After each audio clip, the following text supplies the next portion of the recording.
retomada das atividades de eventos e turismo. Santos recebe a Expo Retomada, evento teste do setor. Este é um evento modelo do governo do estado para testar todos os protocolos sanitários que devem ser adotados em eventos assim. A começar que para entrar no pavilhão, todos os participantes precisam antes passar pelo exame PCR. A expectativa do setor com o avanço da vacinação e o planejamento do futuro. A expectativa do governo do estado é que a partir deste evento e com os próximos eventos nos próximos meses, até fevereiro do ano que vem, seja possível recontratar pelo menos 80 mil pessoas da área de eventos. Máscaras doadas pela Prefeitura de Ilha Comprida estão sendo vendidas. A denúncia foi feita no Fundo Social da cidade, que fez um alerta à população sobre o golpe. Bombeiros fazem ação para ajudar a aumentar os estoques de sangue no hemonúcleo.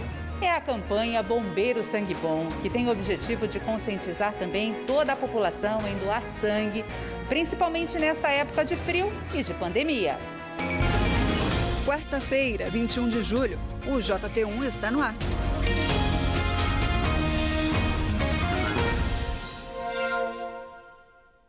Olá, boa tarde. Começou agora há pouco a Expo Retomada. A cidade de Santos foi escolhida para o primeiro evento de negócios do governo do estado para testar a volta desse tipo de atividade.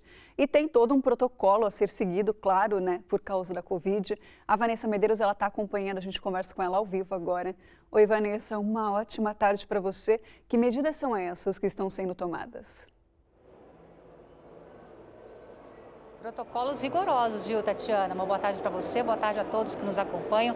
A começar pela capacidade aqui no evento. Esse espaço, ele tem a capacidade para receber até 10 mil pessoas e entre hoje e amanhã só vão receber 1.500 pessoas e mesmo assim divididos, 750 pessoas hoje divididas em 2 horários, 2 períodos e amanhã 750 pessoas também. Todos os participantes fizeram o cadastro virtual, então eles já vieram com uma credencial impressa como essa aqui, justamente para evitar aglomeração na porta.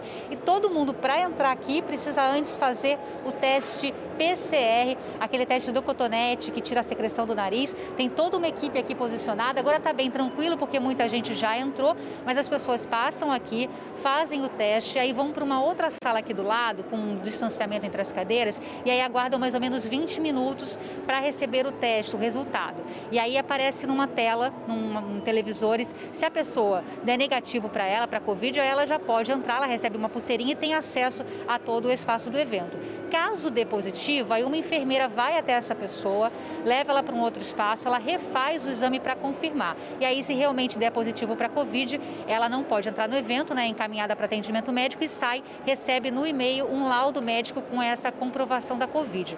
Além disso, tem outros protocolos que estão sendo seguidos. O uso da máscara, mesmo com a testagem, é obrigatório e aí eles fizeram uma marcação em todo o espaço aqui, tem marcação no solo, tem também demarcação para separar as cadeiras, manter o distanciamento social e eu já conversei com o organizador dos protocolos aqui, ele disse que toda essa estrutura aqui não seria viável para um evento depois, na retomada realmente. Então, esse evento aqui, com essa testagem, é justamente para comprovar que seguindo todos os protocolos, um congresso, uma feira como essa, é segura. Até porque 30% das pessoas que participaram do evento vão refazer o teste daqui a 10 dias para comprovar realmente que não houve contaminação durante esse evento aqui, viu, Tati? Com você.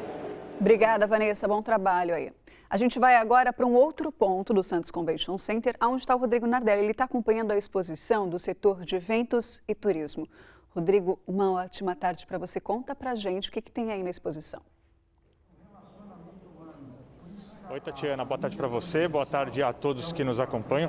São mais de 40 expositores aqui, pessoal que montou o stand, são pessoas ligadas à rede hoteleira, não só aqui da Baixada Santista, mas de outros lugares do estado de São Paulo.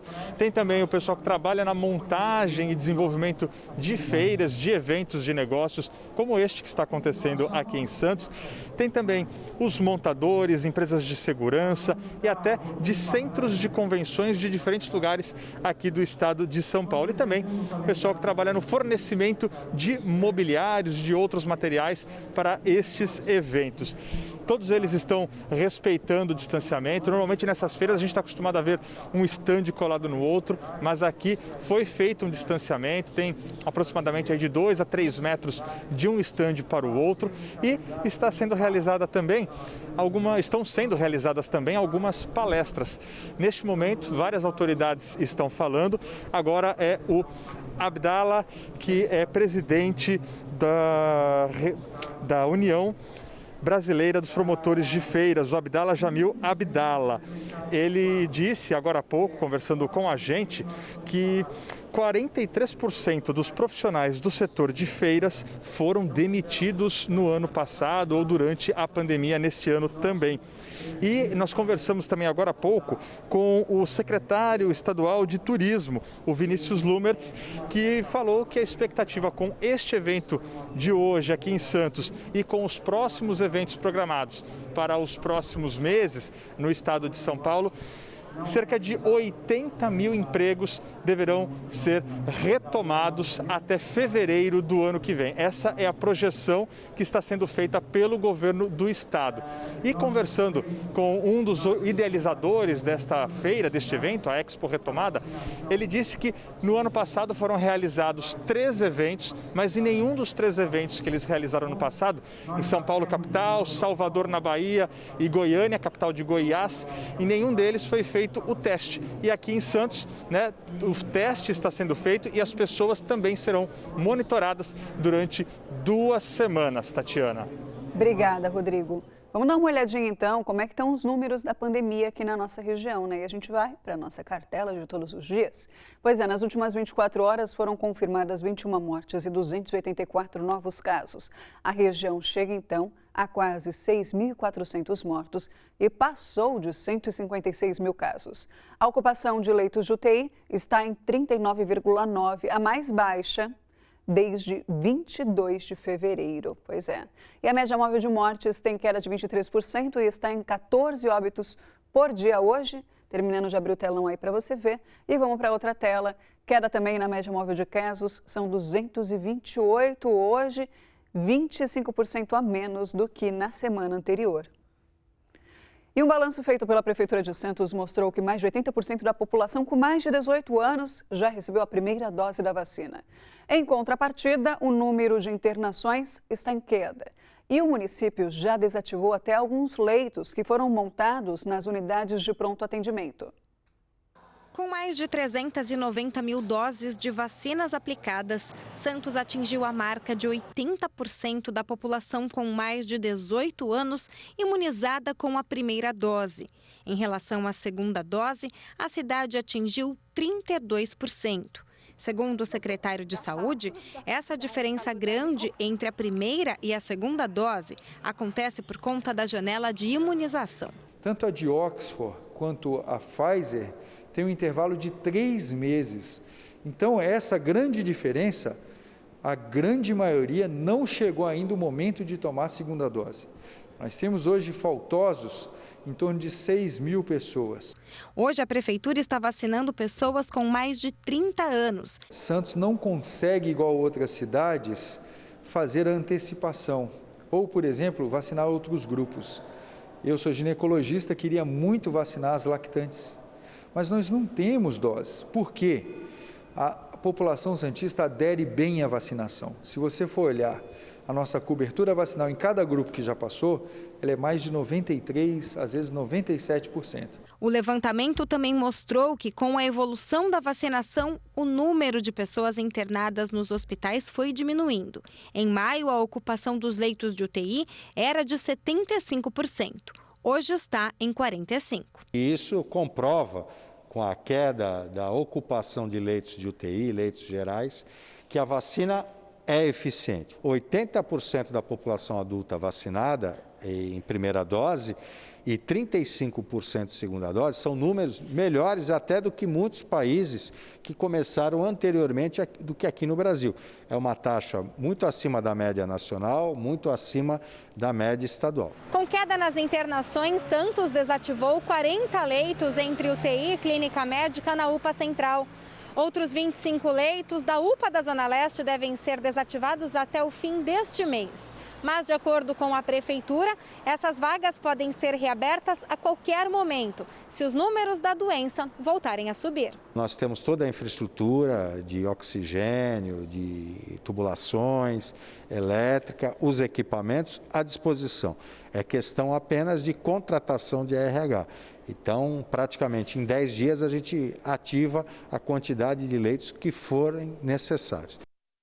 Pois é, a vacinação já está mostrando o resultado, né? Então a gente vê agora como é que está a vacinação na Baixada Santista. Em 4 cidades da Baixada Santista estão aí com mais de 50% da população que já recebeu a primeira dose. Santos está com 64%, lembrando que esses são dados do vacinômetro, tá? Tem uma pequena diferença do que a gente viu aí na reportagem, que são dados da Prefeitura. Às vezes é só uma questão de encaminhar os dados mesmo, que demora um pouquinho mais. As outras 6 cidades são as que ficam mais ao sul do litoral: Mongaguá, Itanhaém e Peruíbe. Praia Grande, com mais de 49%, se aproxima, e os outros municípios passaram dos 40% de vacinados, isso com a primeira dose, como a gente vê aqui. E na outra tela, os moradores com imunização completa, ou seja, que já tomaram a segunda dose ou a dose única mesmo, né? Santos passou de 26%, Itanhaém se aproxima dos 21%. Hoje, o estado de São Paulo está em quase 16%. Bertioga, São Vicente, Cubatão e Guarujá ainda estão abaixo dessa média, e a gente tem esses dados que são do vacinômetro. Vamos dar uma olhadinha então na previsão do tempo primeiro para a Baixada Santista. E a gente faz o que nessa hora? Abre a janela do JT1 para você com imagens de São Vicente, inicialmente agora 12:12. Pois é, gente, mais um dia de tempo estável e sem chuva, mas com frio, bastante frio. Aliás, a Defesa Civil ela mantém ainda hoje o risco de baixas temperaturas na região e recomenda cuidados com pessoas que são mais vulneráveis, como idosos, crianças, aquelas pessoas em situação de rua. E atenção também para os baixos índices de umidade do ar no meio da tarde, tá? Deve ficar aí abaixo dos 30%, ou seja, nada de fazer fogueira, beba muita água e evite exercícios ao ar livre. Nos próximos dias, ainda a sensação de frio e o tempo fica firme, e no final de semana as temperaturas ficam um pouquinho mais amenas. Vamos dar uma olhadinha então nas temperaturas? A gente tem 22 de máxima hoje em Santos, mínima de 13, para amanhã 21 e 15. Cubatão também com máxima de 22, poucas nuvens no céu, mas nada de chuva de acordo com o clima-tempo. Itanhaém com máxima de 22 graus também para hoje. E para finalizar, Baixada Santista, Bertioga, máxima de 22, mínima de 12 e nada de chuva também prevista para os próximos dias de acordo com o clima-tempo. O projeto para conter a erosão na ponta da praia começa a apresentar resultados. Ainda são tímidos. Um pequeno acúmulo de areia junto às ecobags, que são sacos de areia colocados ali no fundo do mar. E também um pequeno aumento na faixa de areia. Mas esse levantamento inicial deixou otimista os pesquisadores responsáveis pelo projeto. 6 metros de extensão de areia no trecho em frente ao aquário municipal e um aumento de quase 9 centímetros de altura de areia na área onde os chamados geobags foram instalados. As análises são das últimas medições feitas em janeiro do ano passado pelos pesquisadores. De lá para cá, as medições estão paralisadas por causa da pandemia. Aquele trecho da praia entre o Canal 6 e ali a ponta da praia era o trecho que mais perdia areia até 2017. Então, uma taxa aí de quase 10 metros de perda de faixa de praia. A partir do momento em que a obra foi implementada, aquele trecho passou não só a não mais perder areia, como passou a acumular areia o suficiente para recuperar uma parte do perfil de praia que se perdeu. A obra terminou em abril de 2018 e de abril de 18 a outubro de 18, a gente chegou a ter uma acreção média, né, uma altura média de 19 centímetros. Depois de outubro, teve uma ressaca muito grande, e a gente sabe que em alguns pontos a obra tinha aberturas.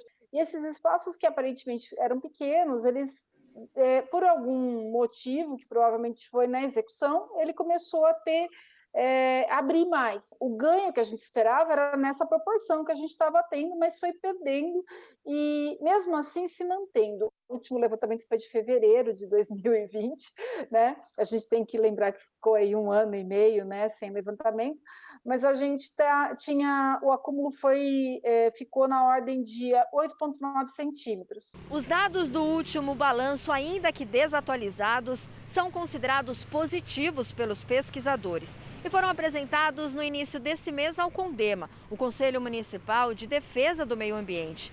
Ainda segundo os pesquisadores, há poucos dias, a autoridade portuária apresentou dados baseados numa outra técnica de medição.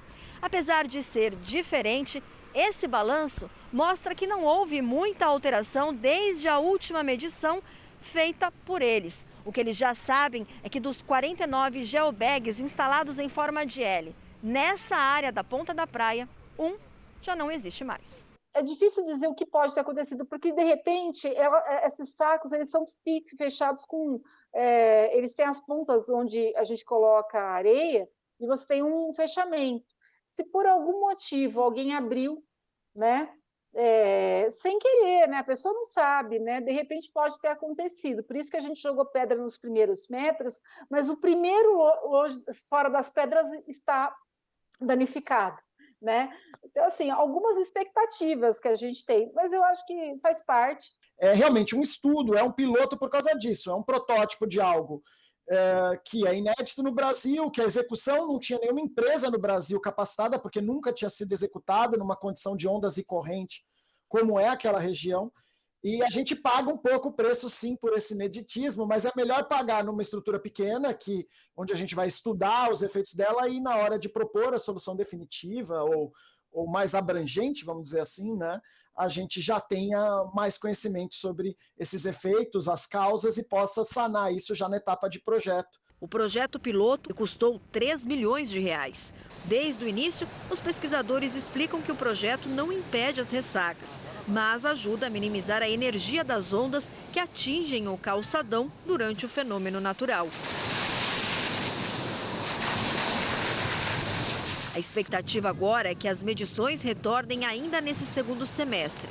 O projeto pode avançar entre os canais 6 e 5, onde também há efeitos da erosão, mas será preciso mais verbas. A gente vai conseguir projetar o que seria o prolongamento dessa estrutura, o reforço do piloto para que ele possa ser considerado uma estrutura definitiva naquele local e a extensão da obra para os demais trechos que estão sendo erodidos, ainda estão em processo de erosão, especialmente entre o canal 6 e o canal 5, mas não só, né? Essa seria a expectativa. Agora, é difícil falar de prazos quando você não tem, né, não tem, por exemplo, nenhuma sinalização em termos de recursos para isso. A gente pode criar uma solução incrível, mas a solução para ser executada vai precisar de recursos. Então, a gente tem algumas expectativas, mas provavelmente vai propor a solução que couber dentro do orçamento. E a gente também sempre fala uma coisa que acho que eu e o Thiago gostamos muito de falar sobre isso, né? É que a gente tem que construir alguma coisa que seja importante para todos, que seja bom para o porto, que seja bom para a cidade, que seja bom para a praia, que seja bom para a fauna, para a flora, mas a gente tem que pensar, se o dinheiro vai ser investido, será que não é melhor fazer alguma coisa que ajude as duas ou as três? Né? Então, também tem essa outra questão que hoje tem sido muito comentada e a gente, desde o começo do projeto, falou que era muito importante que toda a sociedade, né, todos os organismos estivessem presentes nessa discussão, para que a gente fizesse uma obra que fosse importante para todos. E você está encarando algum problema aí na sua cidade? Então conta pra gente e nós vamos atrás de uma solução com os responsáveis. Foi o que fez o Cristiano, tá? Ele mora em São Vicente e disse o seguinte: quero mostrar a situação da rua Engenheiro André Rebouças, na Vila Margarida. Há manilhas quebradas, um grande vazamento de esgoto, sem falar no asfalto quebrado e um mato nas calçadas. Ou seja, uma lista ali de problemas e ele foi e documentou tudo para mostrar pra gente. Cristiano, é o seguinte, a Prefeitura de São Vicente disse que vai mandar uma equipe até o local para avaliar a situação e fazer os reparos necessários. Então, mantenha aí contato com a gente para ver se o problema se resolve, tá bom? E depois do intervalo, um caminhão desgovernado que atingiu outros veículos e casas em Praia Grande. Olha só essas imagens.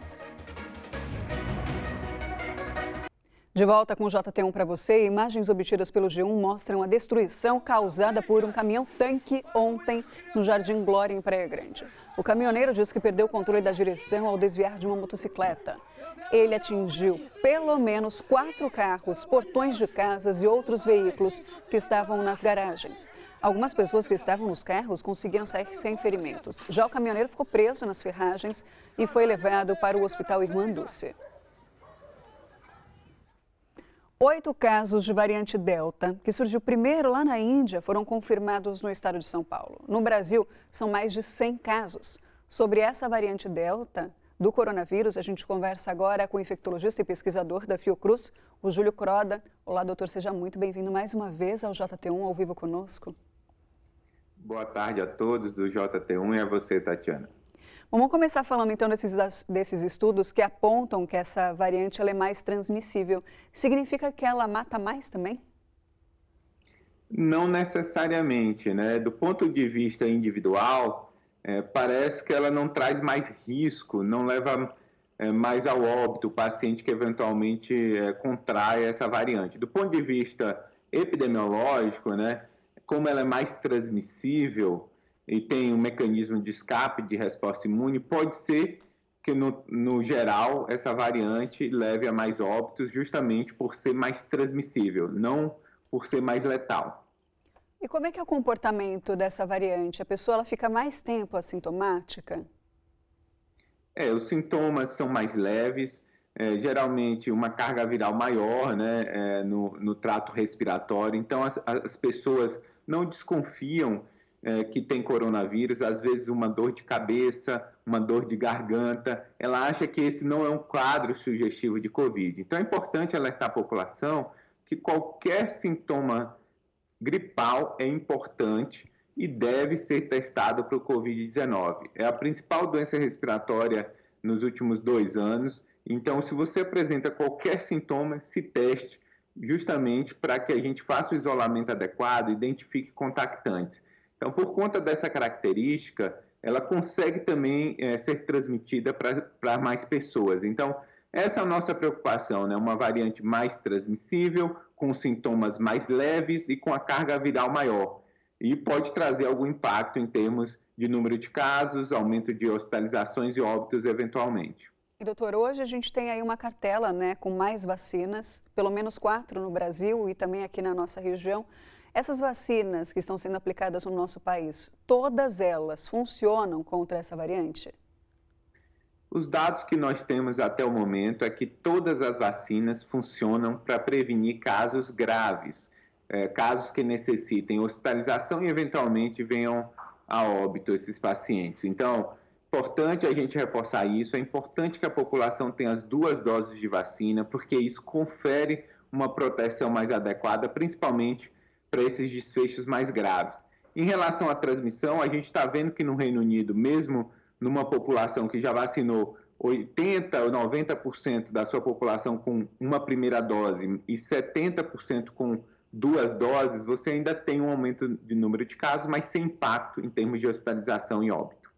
Bom, como o senhor falou aí em relação à segunda dose, né, a gente sabe que a variante Delta ela exige ainda mais essas 2 doses da vacina para a imunização. Hoje as doses da AstraZeneca e da Pfizer também são aplicadas com intervalo de 12 semanas mais ou menos. Seria o caso de antecipar a aplicação dessa segunda dose para ter uma população totalmente imunizada?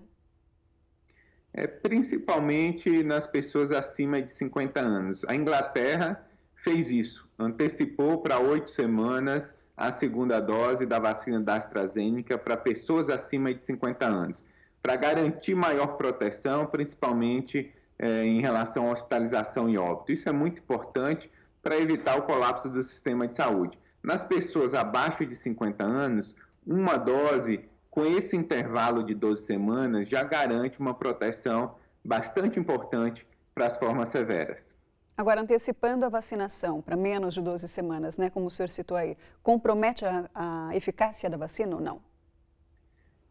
O balanço que a gente tem que fazer é porque tem dados, né, de subanálise mostrando que um período de 12 semanas aumenta em torno de 9% a eficácia da vacina, né? Se a gente espaçar mais essas vacinas. Entretanto, no contexto de uma nova variante, uma variante Delta, onde existe uma diminuição da eficácia, da efetividade, as vacinas continuam funcionando, mas existe uma diminuição. Talvez seja mais importante ter o ganho da segunda dose nessa população acima de 5 anos do que o ganho de 9% em relação ao espaçamento das doses. Isso tem que ser decidido pelos gestores estaduais, federal, mas eu acredito sim que nesse momento, principalmente nos estados onde já existe transmissão local da Delta, seria importante priorizar a antecipação da segunda dose, principalmente nos maiores de 50 anos. Doutor, então o risco de infecção acaba sendo maior com essa variante?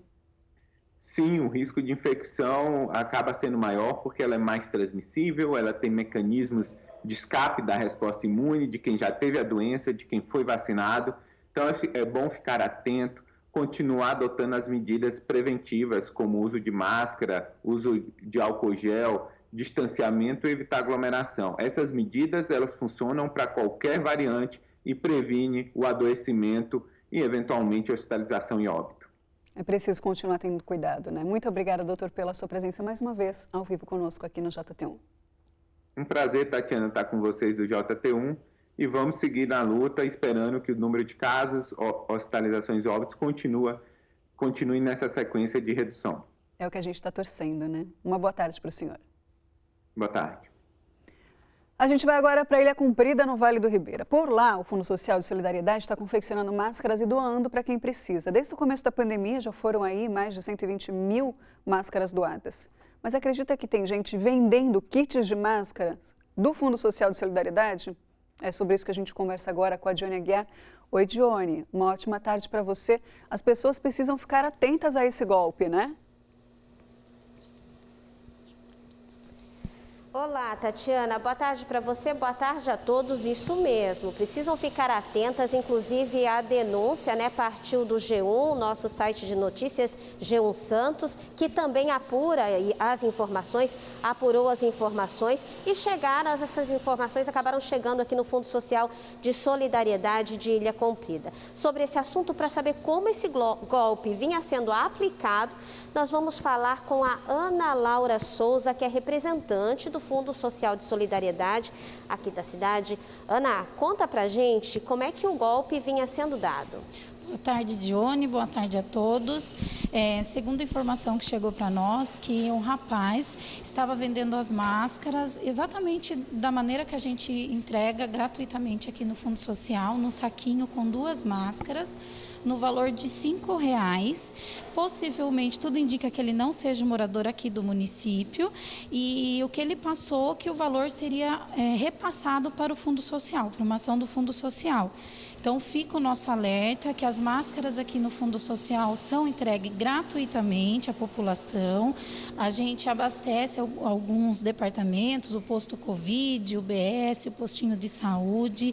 São feitas algumas ações também em conjunto à saúde e à fiscalização para entrega para os munícipes. E então, fica o nosso alerta que realmente não é feita a venda das máscaras. Inclusive, esse local que a gente está e que a gente, aqui que é o Fundo Social, é onde acontece a confecção das máscaras. Isso. Desde o início da pandemia, né? Exatamente. É muito triste o que aconteceu, porque desde o início da pandemia a gente vem fazendo um bom trabalho com o apoio das voluntárias, são 60 voluntárias, e até o momento a gente já entregou mais de 120 mil máscaras. Então a gente sabe a importância, até conversando com o pessoal da saúde, o quanto foi importante para não aumentar os casos aqui no município. Ana Laura, muito obrigada pela sua participação ao vivo aqui no JT1. Fico alerta e qualquer pessoa que quiser fazer a denúncia, então, pode procurar o Fundo Social de Solidariedade aqui de Ilha Comprida. Tatiana. Obrigada, Joane. Bom trabalho aí. E a gente tem divulgado muitos pedidos de doação de sangue, né? Os estoques estão ainda mais baixos durante a pandemia e tem muita gente precisando. Hoje, o Hemonúcleo de Santos recebeu um grande reforço. Bombeiros se mobilizaram e foram doar. Quem está acompanhando tudo é a Janaína Rony, a gente conversa com ela agora. Oi, Janaína, uma ótima tarde para você. Quantas doações estão sendo feitas hoje? Muito boa tarde, Tatiana. Boa tarde a todos que nos acompanham. Olha, hoje foram 40 bolsas de sangue coletadas. Isso em dias normais, esse número é bem menor, não passa de 15. Portanto, a importância dessa campanha dos bombeiros aqui no Hemonúcleo de Santos, né? E a gente conversa com a Vanessa Aguiar, que ela coleta, né, os doadores, ela que faz essa captação de doadores aqui no Hemonúcleo e vai explicar melhor para a gente como estão os estoques aqui na nossa região. O Hemonúcleo, que é responsável aí por fornecer bolsas de sangue para hospitais públicos, filantrópicos da Baixada Santista e do Vale do Ribeira também. Vanessa, como que estão os estoques? Fala para a gente. O estoque está muito baixo, a situação está muito crítica, sendo que nós teríamos que ter 57 doadores por dia. Isso daria 1.539 por mês, mas não chegamos a isso. Nesse mês, já estamos quase no final do mês, temos 430 bolsas e a dificuldade é muito grande para poder trazer os doadores. Por isso a importância das pessoas doarem. Hoje, aqui o Hemonúcleo, só para a gente entender, estava com muitos bombeiros, né? Eles vieram mais de 30 para fazer essa doação. Agora, o movimento já está bem mais tranquilo, eles já foram embora. Mas, Vanessa, conta para mim, essas doações que são feitas, elas estão conseguindo atender todos os hospitais ou só urgência e emergência? Sim, então, nós atendemos urgência e emergência, pacientes oncológicos e agora também as cirurgias aumentaram, né? Bastante. Você estava contando que por conta da pandemia as cirurgias ficaram um pouquinho paradas durante um tempo e agora elas começaram a serem feitas e aí, logicamente, as cirurgias oncológicas precisam de mais sangue. Sim, já reservam as bolsas de sangue antes das cirurgias. Tá, para doar, o que as pessoas precisam? Para doar sangue tem que ter entre 16 e 59 anos para quem nunca doou, sendo que menores de idade tem que vir acompanhado de pai ou mãe responsável para passar por todos os processos. E quem já é doador pode doar até 69 anos. Tem que estar em boas condições de saúde, ter mais que 50 quilos, tomar o café da manhã antes de vir, trazer o documento original com foto e vir fazer a doação. Tá certo, Vanessa, muito obrigada pelas suas informações. Só para a gente lembrar, o Hemonúcleo de Santos fica na Oswaldo Cruz 197 no Boqueirão e funciona de segunda a sábado, das 8 da manhã ao 12h30. Tatiana. Obrigada, Janaína. Bom trabalho para você. E hoje tem Porto 360 nas redes sociais do Grupo Tribuna, com Maxwell Rodrigues. Se você quer dicas importantes de como entrar no setor portuário e também a respeito do Porto 360, o desafio, você não pode perder o programa de hoje com Lenilton Jordão e o Wellington Tanner. Hoje, quando a gente olha, né, as empresas com terminais automatizados ou semi-automatizados, né, com equipamentos que são investidos milhões, você precisa ter uma mão de obra técnica e uma qualificação necessária para isso, né? Na área de tecnologia, a gente privilegia muito profissionais com um ótimo conhecimento técnico e que estão dispostos a conhecer melhor e mais profundamente a operação. Então, tá combinado. Hoje eu te espero às 19h45 no Facebook do Grupo Tribuna. O navio Cap San Antônio deixou o porto agora pela manhã. A embarcação ela passou por manutenção no cais da Marinha e a empresa responsável pelo navio apresentou um laudo técnico que prova que o navio tem condições de navegar. Há pouco mais de um mês, lá no dia 20 de junho, a embarcação ela bateu nos atracadouros da balsa. Você deve lembrar, a gente noticiou aqui. A Marinha fez uma última inspeção e liberou o Cap San Antônio para seguir viagem rumo ao porto de Paranaguá, no Paraná. A empresa responsável pelo navio informou que está colaborando com as autoridades responsáveis pela investigação do acidente. Hora da previsão do tempo agora do Vale do Ribeira. A gente tem imagens ao vivo de Rinaldo Rori. De Ilha Comprida para você, um céu bonito, né, gente? Azul, quase nada de nuvens lá no céu. Pois é, mais frio, porque a massa de ar seca e fria está deixando o tempo firme, mas com a sensação de frio. Aliás, de acordo com a Defesa Civil, ainda tem o risco de baixas temperaturas e hoje tem um outro destaque que é a baixa umidade do ar, que deve ficar aí abaixo dos 30% agora no meio da tarde. Nos próximos dias o tempo segue estável, sem chuva e com sensação de frio. Só volta mesmo a esquentar um pouquinho a partir de domingo, mas está longe ainda, né? Pode mudar. Registro com máxima hoje de 20 graus, mínima de 7. Olá, para domingo, máxima de 28. Pedro de Toledo com máxima de 20 graus para hoje. Indo para Ilha Comprida, a gente tinha imagens ao vivo de lá, máxima de 20 graus. E para finalizar, Miracatu deve ter mínima de 8 graus hoje. Nós fazemos uma pausa e depois do intervalo vamos falar sobre vacinação contra a Covid para grávidas e puérperas. Nós já voltamos. De volta com o JT1 para você. E na manhã de hoje, o túnel da Vila Zilda, em Guarujá, foi interditado pela Defesa Civil. Olha o que aconteceu. Parte do revestimento do teto cedeu e caiu na pista. Um susto para os motoristas que passavam pelo local. Por sorte, nenhum carro foi atingido e ninguém se machucou. Ainda não se sabe o motivo da queda de pedras e detritos do teto. A prefeitura faz a limpeza do local e já acionou um engenheiro para avaliar a estrutura do túnel. A Diretoria de Trânsito e Transporte Público desviou o trânsito ali da região. Mais uma vez, a gente conta com a tua participação e agora, em Guarujá também, o Osmar mora lá. Ele falou o seguinte para a gente, olha o problemão que ele está enfrentando.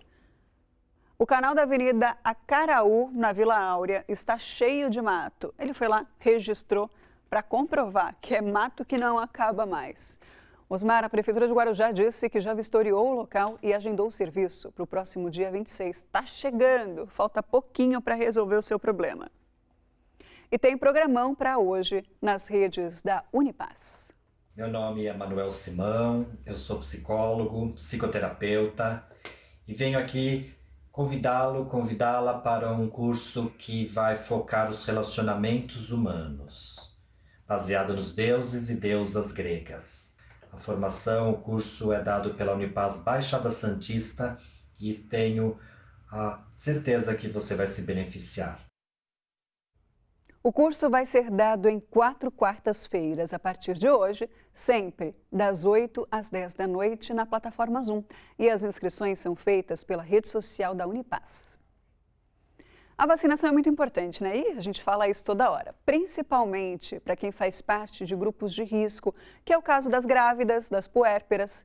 E a Marcela Perotti, ela bateu um papo com o diretor da Regional da Baixada Santista, da Sociedade de Ginecologia e Obstetrícia do Estado de São Paulo. Vamos conversar com ela, então?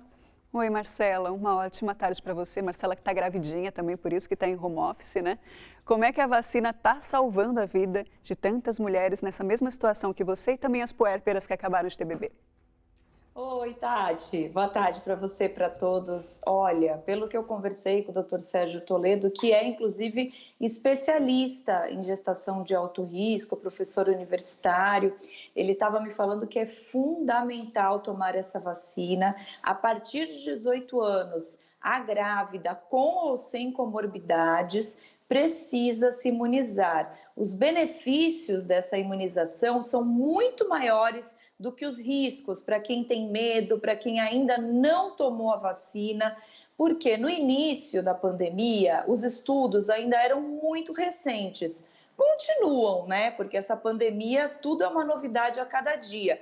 Mas bem no comecinho não se sabia que a grávida era tão suscetível a essa infecção pelo coronavírus, que era grupo de risco. Depois que se comprovou mesmo que essa grávida pode sofrer muito mais se pegar esse vírus e não estiver imunizada, aí sim a vacina veio com tudo, né? Começou com o pessoal com comorbidade, depois sem comorbidade e agora é super essencial. O doutor Sérgio estava me contando que só no primeiro semestre de 2021 já teve mais que o dobro de mortes de grávidas e puérperas se a gente for comparar com todo o ano de 2020, isso por coronavírus. Então a gente vai ver um pouco o papo que eu bati com ele. A vacinação deve ser estimulada por todos os obstetras, no sentido de favorecer que há benefícios enormes no intuito na sua utilização para minimizar o risco, principalmente da doença grave que pode acometer a gestante. A gestante, de uma forma geral, ela é mais suscetível por causa das mudanças fisiológicas que ocorrem na gravidez, né? O útero elevado, as próprias sensações que são fisiológicas na gravidez, a falta de ar, a parte da dificuldade, às vezes, respiratórias, o incremento de volume sanguíneo, isso pode fazer com que realmente, muitas vezes, modifique e a paciente não saiba quais são os sintomas importantes no intuito de ter essa orientação inicial por parte de seu ginecologista obstetra. Mais de metade dos óbitos das mulheres gestantes e puérperas no mundo são brasileiras. Então, se conscientizem, por favor, da importância da imunização. A grávida é grupo de risco para a Covid e, mesmo sem a doença, existe uma preocupação maior, por exemplo, com uma trombose que essa grávida possa desenvolver. E, por isso, algumas grávidas têm medo. Qual que é a sua orientação sobre isso? A própria gravidez, por si só, já é um estado que predispõe ao maior quadro de uma coagulação alterada no sentido da trombose.